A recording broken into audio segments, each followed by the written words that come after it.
Hello viewers, এখন আমরা দেখব মাইক্রোসফট এক্সেলের মাধ্যমে কিভাবে একটি বিদ্যুৎ বিল তৈরি করা হয়।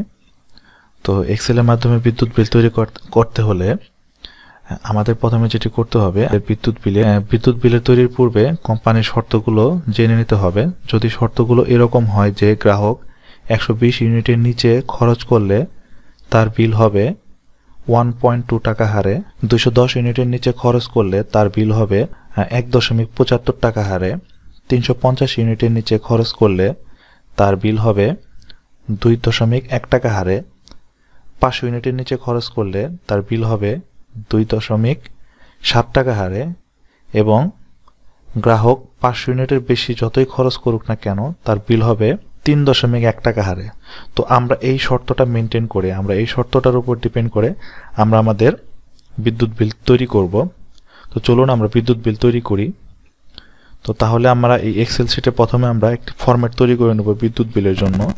তো একটি বিদ্যুৎ বিলে সাধারণত কি কি থাকে আমি সবগুলো দেব না, জাস্ট স্যাম্পল আকারে আমি কিছু ব্যবহার করে আমি এটি কাজ করব। তো ধরুন যেরকম কি থাকে, সিরিয়াল নং।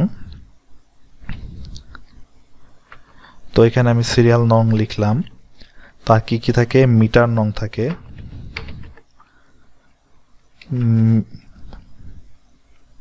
মিটার নং কে দেন থাকে কি কাস্টমার নেম, আমি নেম। তারপর থাকে হচ্ছে আপনার টোটাল ইউনিট, টোটাল ইউনিট, এবং কি থাকে এখন এখানে টোটাল বিল।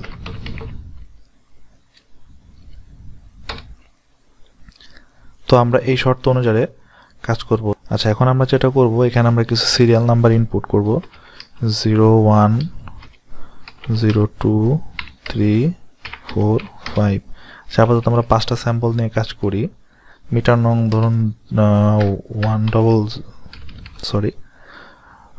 1001 1002 1003।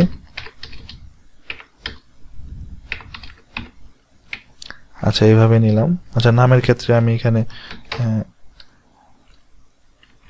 নিয়ে নিই ধরুন এ বি সি। আচ্ছা, আমি স্যাম্পল আকারে নামগুলো নিলাম। তো আমি ইউনিটগুলো এখানে বসিয়ে দিই।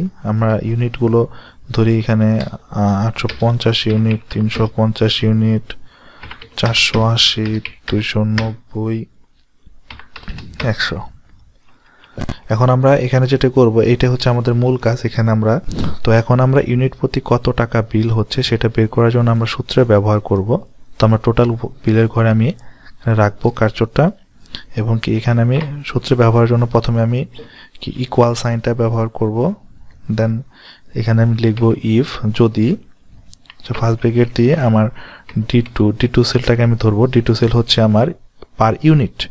আচ্ছা, আমি আগে যে কন্ডিশনগুলো আপনাদের দেখিয়েছি, তো সেই কন্ডিশন অনুযায়ী আমি সূত্রগুলো এখানে ব্যবহার করছি। তো D2 সেল যদি আমার ইজ লেস দেন, যদি আমার এই D2 সেলের মানে এই ইউনিট প্রতি যদি আমার কত বলছিলাম 120 ইউনিট, যদি 120 ইউনিটের যদি কম হয়, কমা দিলাম, তাহলে আমার বিল হবে হচ্ছে ইনটু কত 1.2 টাকা হারে।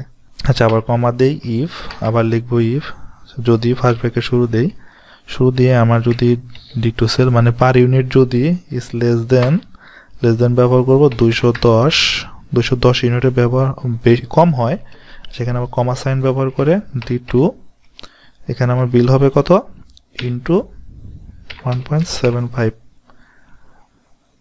ওকে, আবার সেম ভাবে ইফ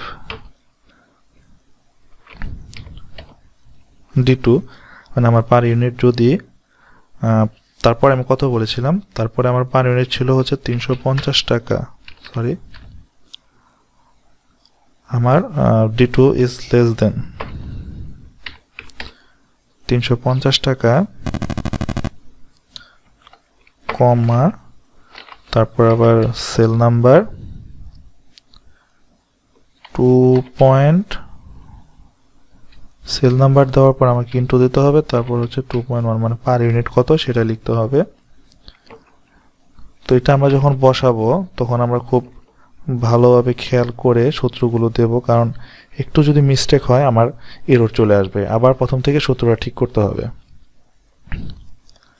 আচ্ছা, D2 আমার শেষ যেহেতু কি লেস দেন, যদি আমার 500 কম হয় তাহলে আমার বিল হবে হচ্ছে কত টাকা হারে,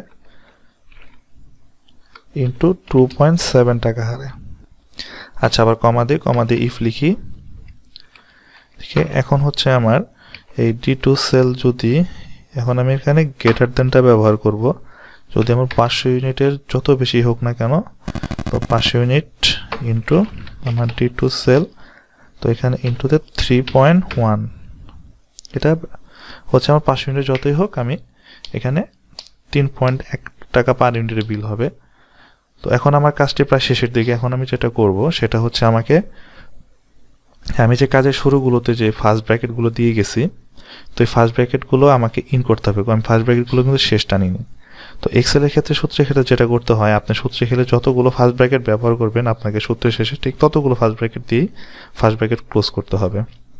তো দেখি 1 2 3 4 5, আমি 5টা ফার্স্ট ব্র্যাকেট ব্যবহার করতে হয়েছে আমার সূত্রের ক্ষেত্রে।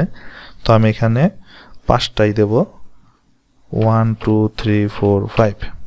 দেখুন আমার 5টা ফার্স্ট ব্র্যাকেট ক্লোজ করেছি। দেন আমি যদি এখানে এন্টার প্রেস করি, দেখুন আমার বিলটা চলে আসছে। তারপর আমি জাস্ট এখানে মাউস পয়েন্টার রেখে এই চিহ্নটা আসবে, জাস্ট ডার্ক করব, ছেড়ে দেব। দেখুন আমার টোটাল বিল পার ইউনিট অনুযায়ী যত আছে আমার এগুলো এখানে শো করছে। তো এইভাবে আপনি হাজার হাজার বিল আপনি একভাবে বের করতে পারেন। কিন্তু হ্যাঁ, প্রথমে আপনি যে সূত্রটা লিখবেন কেয়ারফুলভাবে আপনার সূত্রটা লিখতে হবে। তারপর জাস্ট আপনি এভাবে ডার্ক করে আপনি সূত্রগুলো কপি করে বসিয়ে যাবেন, আর আপনার রেজাল্ট অটোমেটিক আসতে থাকবে। তো এইভাবেই আমরা বিদ্যুৎ বিলটা বের করে থাকি এক্সেলের মাধ্যমে। সবাই ভালো থাকবেন।